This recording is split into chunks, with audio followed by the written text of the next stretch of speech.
Hola, ¿qué tal? Bienvenidos a Conjetura Verosímil. Ya sabéis que aquí se estudia siempre por placer, pero no solo por placer. Hoy os traigo este maravilloso libro de Chantal Maillard, Las venas del dragón, Confucianismo, Taoísmo y Budismo, publicado en Galaxia Gutenberg en una edición muy chula, de tapa dura, en el año 2021. Me interesa sobre todo las consideraciones que la autora Chantal Maillard hace en sus notas a la edición, pero bueno, os voy a hacer una pequeña introducción para quien no conozca a la autora. Sin más, me voy a remitir a lo que pone en la propia contracubierta del libro. Nació en Bruselas en 1951, vivió en Bélgica hasta cumplir los 13 años, adquirió la nacionalidad española en el 69, es doctora en filosofía y especialista en filosofías y religiones de la India por la Universidad de Benarés, titular de Estética y Teoría de las Artes, impartió docencia en la Universidad de Málaga hasta el año 2000 y también a vosotros os sonará porque la introduzco entre los autores a estudiar en la poesía, en el último temario de la poesía de segundo de bachillerato. Ganó el Premio Nacional por Matar a Platón y tiene una serie de obras tanto poéticas como ensayísticas, como es el caso de este volumen, de este libro, pues de primerísima calidad. Bien, sin más, en la nota de la edición, en la página 9, Chantal Maillard hace una ligerísima introducción hablando de que el buen gobierno se va a asociar a la idea de confucianismo, la armonía con el entorno a la idea de taoísmo y el conocimiento de la mente a la idea de budismo. Estas van a ser las tres grandes venas del dragón de la tradición china de la que nos va a hablar en este libro. También nos advierte que este libro es una ampliación de otro estudio monográfico que creo que editó en tiempos la editorial Acal y es una ampliación, como digo, de aquel estudio. En las páginas 10-11 de esta nota de la edición podemos leer lo siguiente. El universo fue concebido por los chinos como un sistema de resonancias en el que no existen cosas ni seres, sino fuerzas activas en perpetua mutación. Lo que llamamos aún antropocéntricamente medio no es algo en lo que estamos, sino algo a lo cual pertenecemos. Un poco más adelante continúa diciendo que hay que tener o hay que atender a una especial disposición de los elementos que nos conforman a todos, en busca de una, dice la autora, ecosofía y etopolítica, sabiduría del hábitat, que reemplace el discurso ecológico y que en vez de un sistema económico proponga una praxis etopolítica. También añade la responsabilidad ética y política de las ciencias y de una necesidad de educarnos nuevamente. Bien, me interesa mucho señalar aquí esta idea del sistema de resonancias en el que no existen cosas ni seres individualizados e independizados del entorno, sino que son fuerzas activas en perpetua mutación y esta idea de medio, de no el medio ambiente en el que vivimos, sino del medio ambiente al que pertenecemos. Esta ecosofía, sin más, es una, como dice la autora, una sabiduría del hábitat. Oikos es en griego casa, hogar, y Sofía, por lo tanto, sería la sabiduría del hogar. Nuestro hogar entendido como un hogar planetario, un hogar en el que todos tenemos la misma la misma importancia, aunque nos diferenciamos por la distinta disposición de esas relaciones o de esas resonancias mutuas que generarían el todo en el que estamos y al cual pertenecemos. Es muy importante este cambio de focalización de un paso del antropomorfismo y el antropocentrismo en el que vivimos en Occidente desde hace ya más de medio milenio, a un paso a un momento en el que el medio ambiente estaría justamente en el centro de nuestras consideraciones. Nosotros seríamos una emanación del medio, no viviríamos en él. Esto tiene que ver mucho, esta idea de la ecosofía y de la etopolítica, tiene que ver mucho con la organización de la sociedad. Por tanto, todo lo que va a exponer acerca del confucianismo, del taoísmo y del budismo, y especialmente de la idea de la estética como sabiduría, pues va a ir encaminado a un cambio de percepción de nuestra propia acción en el mundo. Sin un cambio de esa manera de actuar y de esa manera de movernos en el mundo, pues estaríamos abocados al desastre ecológico. De ahí la importancia de estas dos palabras que usa la autora, ecosofía y etopolítica. La ecosofía como una sabiduría del hábitat, un saber exactamente qué significa este medio al cual pertenecemos, y a partir de ahí entenderlo todo, abandonando la idea de que estamos en el medio y que tenemos que sobrevivir, cueste lo que cueste, aunque le cueste el estar al propio medio al que pertenecemos, y por lo tanto, para lograr eso se necesita una etopolítica, es decir, un comportamiento social, una organización social o política que esté basada en una ética de base de esta nueva base científica de la ecosofía, de la sabiduría del medio. En la página 12-13 la autora insiste en: confieso que los sismos me molestan. Es una constante en esta autora huir de ideas como el humanismo, y por lo tanto también pues hace una pequeña aclaración acerca del uso de confucianismo, taoísmo y budismo, que lo hace en aras de una claridad expositiva, pero entendiendo siempre que esos ismos no se están refiriendo a las tradiciones, sino a los momentos previos a la cosificación o a la codificación de esos movimientos.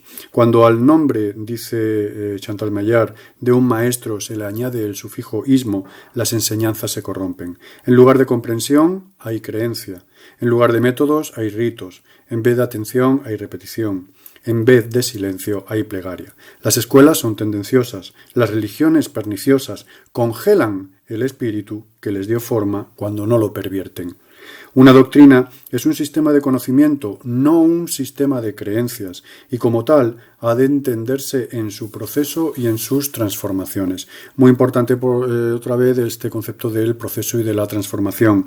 No acepta Chantal Maillard una idea de detenimiento en el saber, en la medida en que nos acaba de exponer que el propio ámbito donde se despliega ese saber, la realidad, el mundo o la totalidad donde se desplegaría ese saber, es precisamente un sistema de resonancia de una serie de fuerzas activas en perpetuo cambio, en constante mutación. Por lo tanto, la congelación, la fosilización de una serie de conocimientos o sabidurías en doctrinas o en creencias, pues es una falsedad, es una mentira que lo único que hace es acrecentar o acelerar, mejor dicho, el momento de la catástrofe total.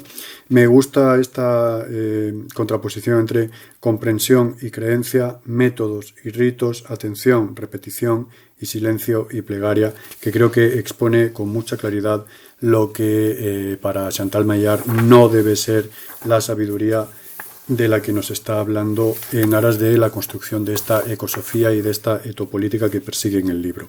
Sin abandonar esta introducción en qué entendemos por sabiduría, en la página 16 la autora nos dice: nada hay que unifique más a un pueblo que un sistema de creencias que apacigüe el miedo a morir.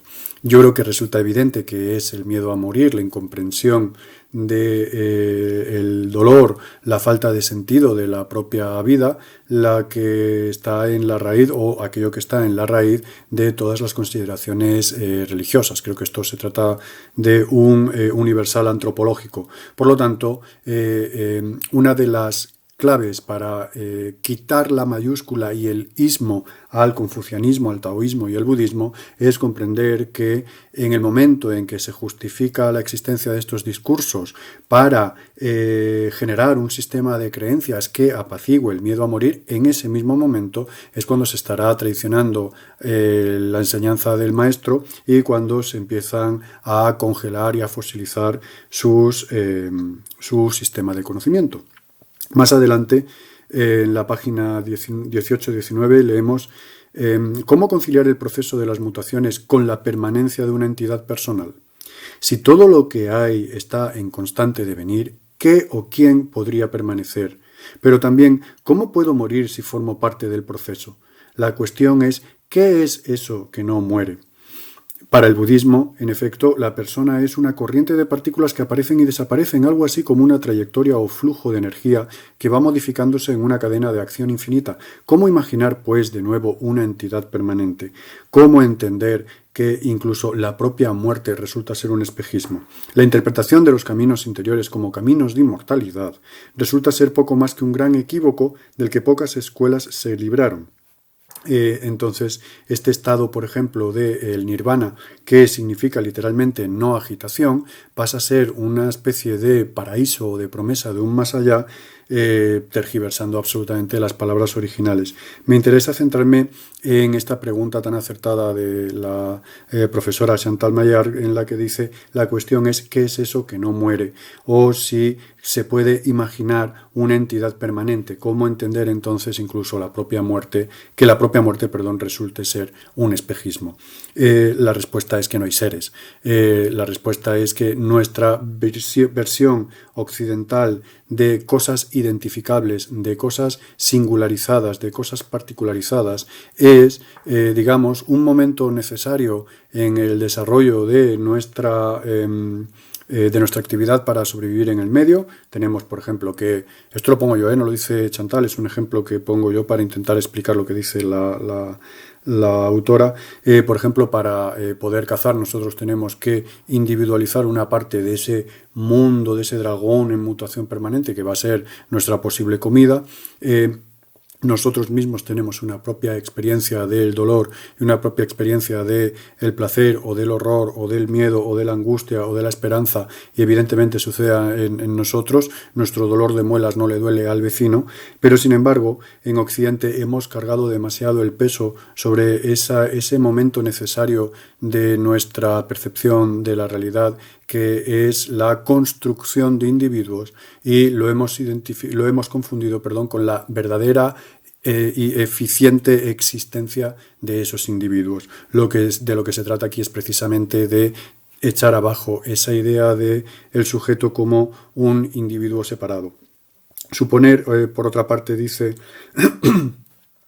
suponer que no existiera en otras culturas una escolástica tan valiosa o más que la europea es un síntoma de un etnocentrismo tan solo atribuible a la ignorancia que hemos acariciado durante siglos. Aquí apunta la autora en este momento a la existencia de toda una tradición de pensamiento, de sabidurías y de filosofía, al modo incluso occidental, racionalistas, empiristas, nominalistas, etcétera, que abundan por todo el Oriente, India, China y Japón, por todo ese gran espacio del que nosotros en el fondo, como península de Eurasia, pues somos este rinconcito atlántico, y reclama la atención sobre el hecho de que existen esas tradiciones en las que no solamente debería hablarse de filosofía sensu stricto, tal y como se puede comprender en Occidente, sino también y me gusta más hablar en estos términos, de formas de racionalidad. No es exclusivo de la filosofía occidental la racionalidad. La racionalidad no es un patrimonio de la filosofía occidental. Las distintas formas de racionalidad se han ido desplegando y se siguen desplegando por las distintas culturas del mundo a lo largo del tiempo. Y aquí llama la atención la autora sobre ese hecho. En la página 22 llama la atención acerca de que no hay lugar en el imaginario chino para las dualidades a las que somos aficionados en Occidente. No hay dualidades, sino relaciones, mutaciones, transformaciones, fuerzas opuestas, el yin y el yang, de un mismo soplo que en continuo movimiento interactúan y se transforman la una en la otra. Mutaciones, ritmo, relaciones. El pensamiento chino no se sostiene sobre conceptos, sino en la observación de la naturaleza cambiante y cíclica del universo.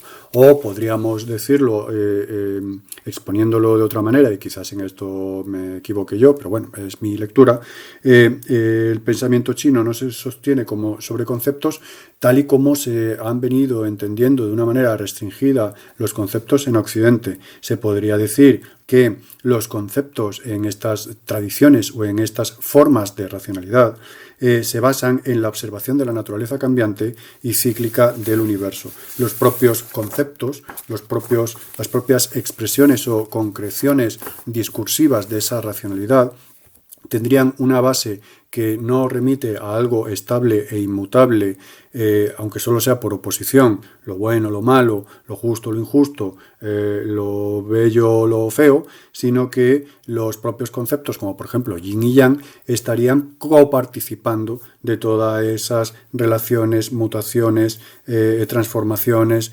ritmos que formarían el universo como algo orgánico, y es en lo que se detiene en el siguiente fragmento cuando dice el universo es orgánico, en él nada es inerte. Pues los propios conceptos de estas formas de racionalidad o de estas sabidurías orientales pues incluirían esa ausencia de cualquier consideración de lo inerte como algo absolutamente extraño o como algo no relacionado con la realidad de las cosas. Si en él nada es inerte, es decir, si el universo orgánico no contiene nada inerte, entonces conocer es igualmente un proceso orgánico. La inteligencia es física, el pensamiento es cuerpo, y en tanto que cuerpo se activa el contacto con el mundo. El conocimiento es camino, conocer es estar en camino. Este era precisamente el significado de la antigua palabra Dao, previo al sentido cosmológico que le atribuyeron los taoístas.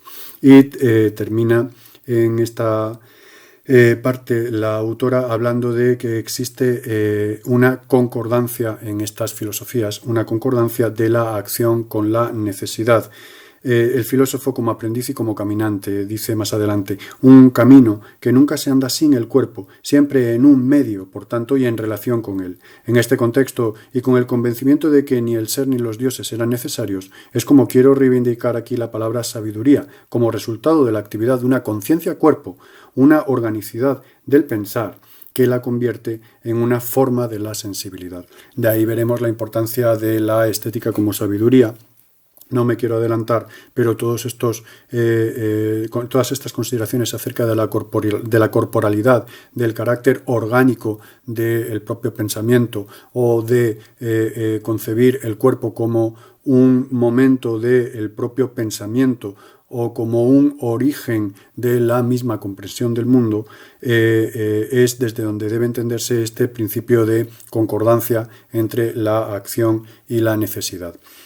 A continuación, la autora nos va a hablar, dentro de lo que es el cuerpo del libro, de las venas del dragón, pues del confucianismo, del taoísmo y del budismo. Yo simplemente voy a traer aquí un par de cuestiones que creo que ayudan a comprender esta idea acerca del ser y de la dualidad, que creo que es la fundamental y la que a mí me interesa resaltaros a vosotros. En el confucianismo dice Chantal Maillard que va a ser de las tres corrientes la que desde Occidente podemos entender como más conservadora. El confucianismo va a estar en la base de la organización social del Imperio Chino durante un tiempo enorme y se va a basar en una inmovilización de las relaciones sociales. El problema que resalta aquí entonces la autora es cómo poder comprender esa petrificación de la organización social china que va a llevar a cabo Confucio y las propias consideraciones de las que acabamos de hablar acerca de las relaciones del curso, del flujo de energía, de ritmos y de distintas manifestaciones de ese ritmo que en Occidente llamamos yo o cosas. Ella dice que las metáforas muertas, en un excursus precioso en las páginas 64 y 65, las metáforas muertas forman el empedrado del lenguaje y sobre ellas se van creando nuevas asociaciones que amplían la comprensión del mundo en el que vivimos. Con el tiempo se abren paso nuevas formas de relación que requieren nuevos espacios lingüísticos. Y termina diciendo una ascesis, un método que nos eduque en la humildad, el respeto y la generosidad, sin los cuales, sea cual sea el tipo de gobierno que se establezca, ningún sistema dará buenos frutos. Quizá todo ello merezca volver a pensarse. Entonces se centra Maillard en este sentido en las virtudes confucianas de la humildad, el respeto y la generosidad como virtudes morales heredadas de la visión de Confucio que permiten precisamente el cambio o la adaptación social, que si bien dentro de la realidad histórica del confucianismo y de la parte de la historia de China en la que esta visión estuvo vigente, Si bien eso es así, nosotros lo podemos reinterpretar aplicado a nuestra sociedad, a un abandono del concepto capitalista de la ecología, del el greenwashing, el momento en el que el capital se lava la cara adoptando los discursos de la ecología para, con humildad, respeto y generosidad, buscar nuevos espacios lingüísticos, como dice la autora, y en busca de esa ecosofía y de esa etopolítica de la que nos hablaba al principio.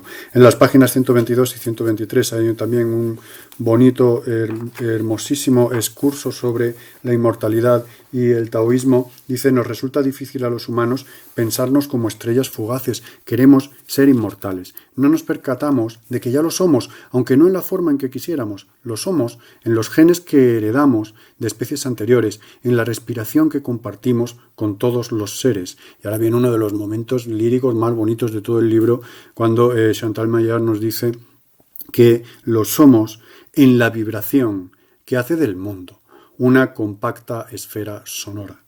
Pero queremos serlo de otro modo, con esa conciencia propia, con ese ser yo mismo, sin darnos cuenta de que ese yo mismo no es otra cosa que un cúmulo de repeticiones, un replegarse la mente una y otra vez en los mismos pliegues. Más adelante sigue diciendo: pero lo permanente no es el yo, sino el soplo del universo, su curso. Y acaba el excurso: solo que llegado allí no permanece ningún quién. Esta compacta esfera sonora, esta maravillosa imagen lírica de las venas del dragón, además de ser, como digo, uno de los momentos más hermosos de todo el libro, es una exposición o una definición lírica, estética, de la idea esta de la existencia de las relaciones y del curso y de la inexistencia de los seres y de las dualidades. En la página 148 y 149 nos va a hablar del budismo Chan, que sería la evolución del budismo en China, que va a pasar luego al Japón como budismo zen y que va a ser una de las versiones de estas sabidurías que va a triunfar en Occidente, sobre todo a partir de los años 40-50 del siglo XX, y que va a ser totalmente secularizada, vulgarizada y banalizada. De ahí también mi intención a la hora de hacer este vídeo. Creo que no os debéis quedar en la nube y en el té y en la arena y en el jardín zen y en todas estas cosas, sino ver que detrás hay toda una sabiduría, y no solamente en estas tres escuelas. Estas tres escuelas son de las que habla Maillard. En otras ocasiones ya os hablaré de otras escuelas y otras manifestaciones filosóficas y de la racionalidad, sino que comprendáis que detrás de todas estas banalidades y vulgarizaciones del budismo y del nirvana y del no pensar y del relajarse y del mindfulness y de todas estas mandangas y gilipolleces, hay toda una esperanza de salvación de la vida humana. Salvación, como estamos viendo, no en un sentido esotérico, soteriológico, de tu alma inmortal. Todas esas cuestiones precisamente quedan absolutamente borradas y dinamitadas, sino salvación efectiva y cierta de la vida que se pueda vivir de manera humana en este entorno al cual pertenecemos, que, como insisto, cristaliza la autora en los conceptos mutables, variables, polifacéticos de ecosofía y etopolítica. Al final ya del libro, en la estética como sabiduría, en la página 155 en adelante, en las preambulaciones, página 159, leemos, el objetivo, por tanto, aquí no es la obra, sino la acción. El objetivo es saber situarse, lograr una disposición que permita abrir un espacio para que esa percepción tenga literalmente lugar y pueda transmitirse. Está hablando de que esa percepción de la que nos está hablando es una percepción corporal del cuerpo que pertenece orgánicamente a un cuerpo general, a un dragón en constante mutación, del cual estas venas, el confucianismo, el budismo y el taoísmo, pues son simplemente eso, venas, no son el cuerpo entero del dragón, pero que nos enseñan estas consideraciones, estas racionalidades asiáticas, nos enseñan a intentar saber situarnos dentro de esa realidad. Saber situarnos para que se evidencien las relaciones que nos conforman, no las esencias o las identidades inmutables con las que nos engañamos en Occidente, sino relaciones del corazón-espíritu que lo habita, dice la autora. No hay nada que no esté atravesado por el soplo, el ki, y esto es lo que el artista ha de conseguir captar y expresar de modo que la pintura misma transmita el movimiento y pueda habitarse. Se trata, por tanto, de reproducir en el trazo el soplo que anima lo viviente.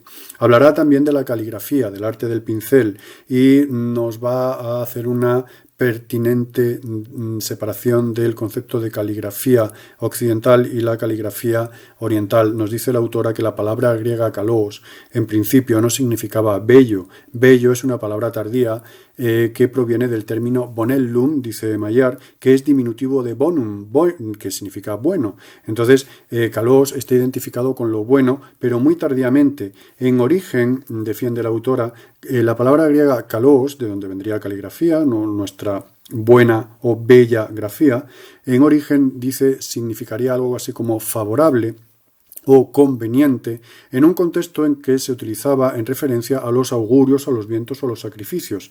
Entonces la caligrafía china no es el arte de reproducir bellamente o con un determinado estilo la forma de las letras. Estos signos o grafos se designaban en chino con el término wen. No sé chino, no sé cómo lo he leído, W-E-N, que antes de adquirir el sentido de escritura y civilización, significaba originariamente nervadura. Aquí está la palabra, nervadura. Volvemos aquí a encontrar que lo que en Occidente podemos llamar unidad, identidad o singularidad, en realidad es un sitio donde tienen lugar una serie de encuentros que generan una nervadura que por su propia naturaleza es momentánea, por cuanto que las venas, hilos o nervios que lo forman también están en constante movimiento. El trazo ideográfico es pues la representación de los rasgos estructurales de algo que acontece, por lo que habrá que indicar igualmente su estar en curso. La caligrafía, el grafo chino, por lo tanto, sería no una mera representación de una idea, sino que sería una representación de los rasgos estructurales de aquello que está aconteciendo, su estar siendo. Entonces habla también del pincel como una especie de sismógrafo del gesto. El gesto que produce al grafo, continúa Maillard, el gesto que lo produce forma parte del texto y así lo recibe el lector. El referente ha de volver a significarse en el trazo. Es una actividad del cuerpo. El cuerpo-mente es el que transforma el mundo en palabras, en signos y los asocia. No es el parecido lo que se busca, sino la resonancia de una actividad.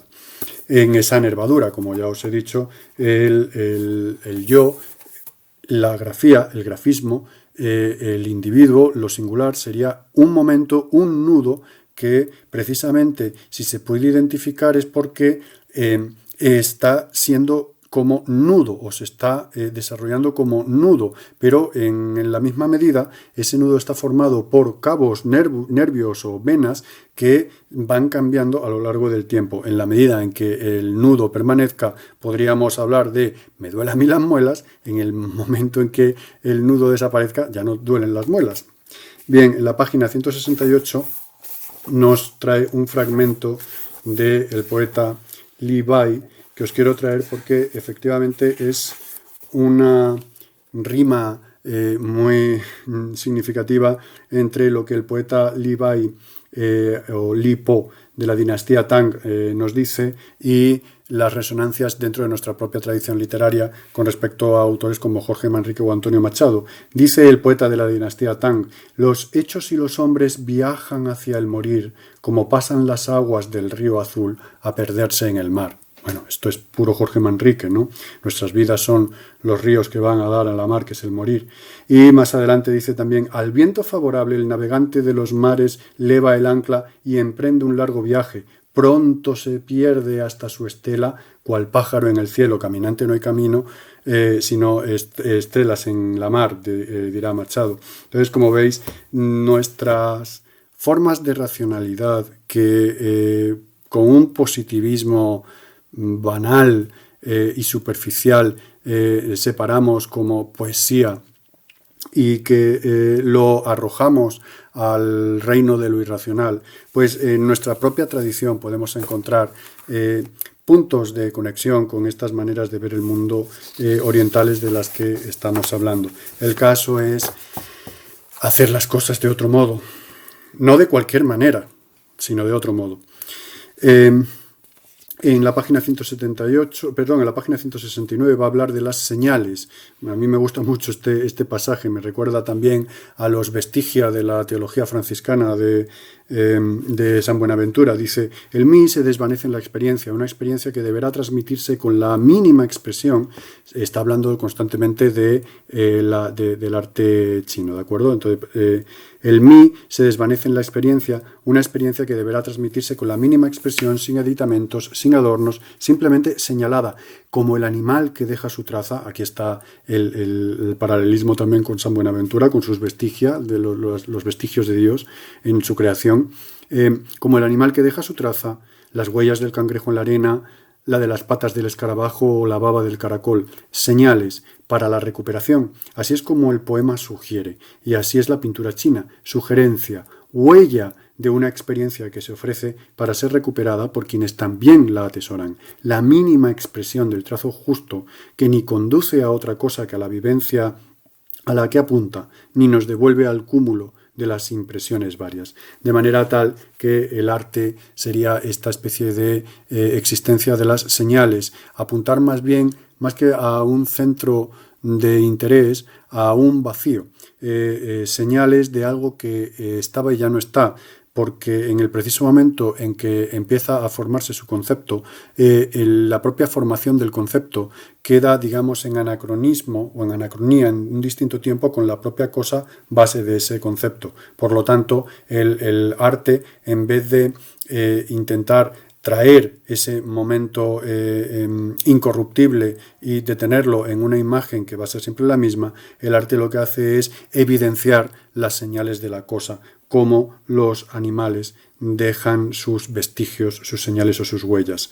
Va a hablar entonces del vacío y lo lleno. En la página 178-179 el arte taoísta y Chang distribuirá las formas con el fin de que resalte el vacío. No hay en la obra de arte taoísta centralidad convergente, sino múltiples puntos de fuga que apuntan fuera del cuadro o relacionan entre sí los elementos. Convendrá entonces borrar mentalmente los trazos para completar no ya lo lleno, sino lo vacío y hallar, antes que la composición, el sentido de su posibilidad.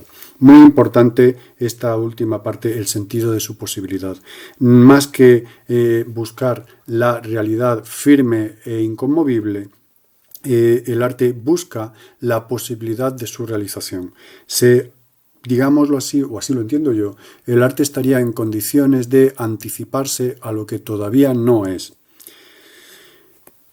con toda la carga de utopía realizable, posible, que ello conlleva. En el fondo, como quiero hacer ver, todas estas consideraciones son socialmente disruptivas en la medida en que disipan el orden establecido, precisamente porque no pretenden dar cuenta de ese orden, sino que pretenden evidenciar otro posible.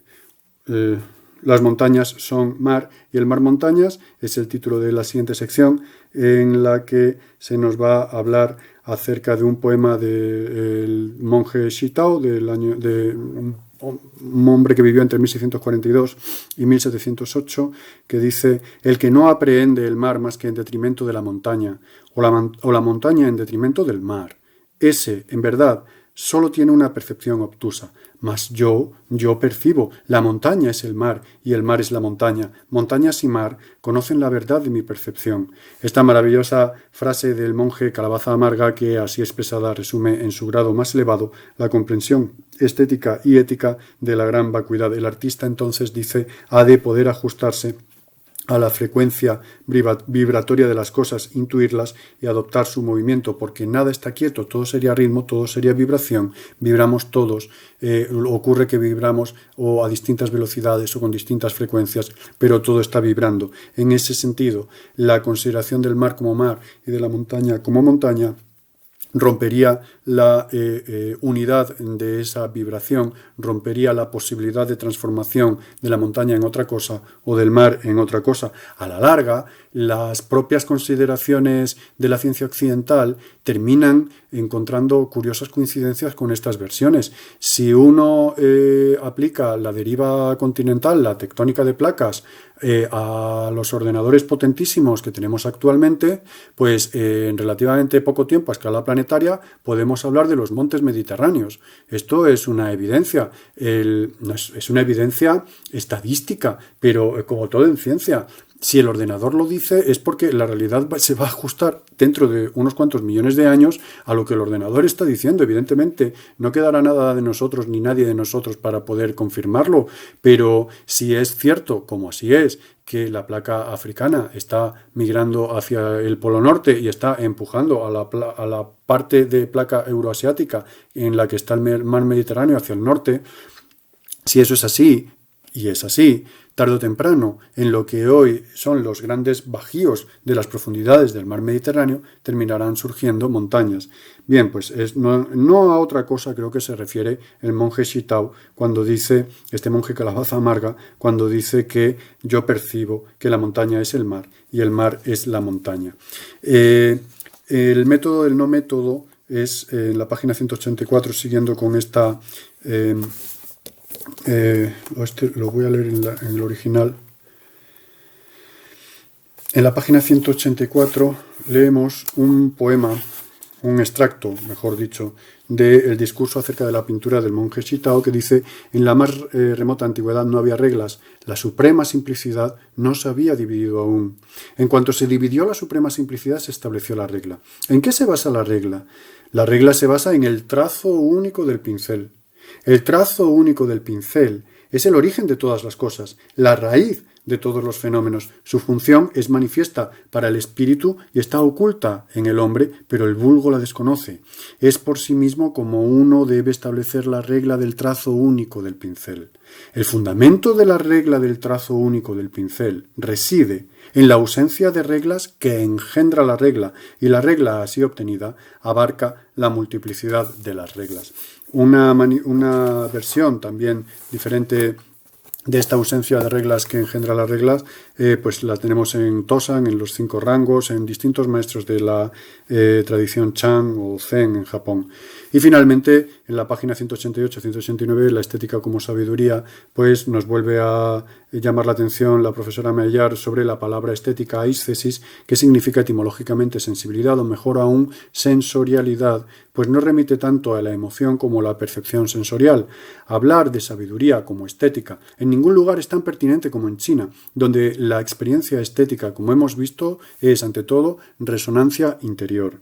Una resonancia que, percibida en el propio cuerpo, se expresa mediante el cuerpo. El gesto que, originándose en el corazón espíritu, se prolonga en el brazo y da vida al pincel. En Occidente tendríamos entonces una percepción distorsionada. Aprendemos lo que al parecer habíamos olvidado, que no hay esencialmente diferencia entre los seres que pueblan este planeta. Y termina diciendo, podemos pensar de otro modo para hacer las cosas de otro modo. Insisto, no de cualquier manera, sino de otro modo basado ese modo en la recepción de estas formas de racionalidad de las que estamos hablando, de las venas del dragón. Vale la pena pensar que podemos aprender a gobernarnos sin gobierno, a vivir sin dioses, a reemplazar la violencia por la compasión, las verdades por la escucha, la idea de muerte por la de transformación, y entender que ser o no ser no era finalmente la cuestión. Y así termina esta maravillosa obra, este magnífico ensayo de la profesora y poeta Chantal Maillard. Las venas del dragón, confucianismo, taoísmo y budismo, que como os digo está editado en el año 21, en el año 2021, en Galaxia Gutenberg. Entonces, como resumen, pues recordad, en Occidente tenemos las consideraciones del ser y de la dualidad, en Oriente estas racionalidades o estas sabidurías nos ofrecen los conceptos de curso, de ki, de movimiento, y de relaciones. Ese quién que no puede sobrevivir a la muerte porque la misma muerte deja de ser un quién, formaría parte momentánea y transformante y transformadora y transformada de esa compacta esfera sonora de la que nos habla Maillard en el libro, en su maravillosa versión estética y lírica de Las venas del dragón. Entonces, la estética sería entonces un saber situarse, un concepto de nervadura y un concepto de vibración. Saber situarse dentro del mundo cambiante en permanente mutación, saber situarse para comprenderse a sí mismo y al propio medio al cual se pertenece como ese momento en el que hay un nudo, una nervadura que vibra atravesada de distintos momentos o distintas configuraciones de la fuerza. Por traerlo a un ejemplo práctico, pues yo soy yo, además de, como decía Ortega, en mi circunstancia, en esa circunstancia estaría todo lo que yo he sido, todo lo que yo recuerdo, todo lo que han hecho, como también decía Sartre, otros de mí, el padre que tuve, la madre que tuve, el colegio al que fui, la mujer con la que me casé, los hijos que tuve, la perra que tengo, etcétera, etcétera. Todas esas consideraciones que nosotros vemos como incluso como actores secundarios del drama en el que nosotros somos personajes o protagonistas, lejos de ser o de tener ese aspecto secundario, dado que el protagonista de nuestra vida seríamos nosotros mismos, pues lejos de ser esos protagonistas secundarios, serían precisamente las manifestaciones de las venas del dragón que a modo de nervadura y de vibración están permanentemente rodeándome y justificando que yo ahora pueda hablaros diciendo que yo me llamo Mario García y que soy quien soy y que hago lo que hago. Esa consideración o reconsideración del entorno como algo a lo cual pertenezco tiene lugar a partir de una percepción corporal. De ahí la importancia del concepto de estética.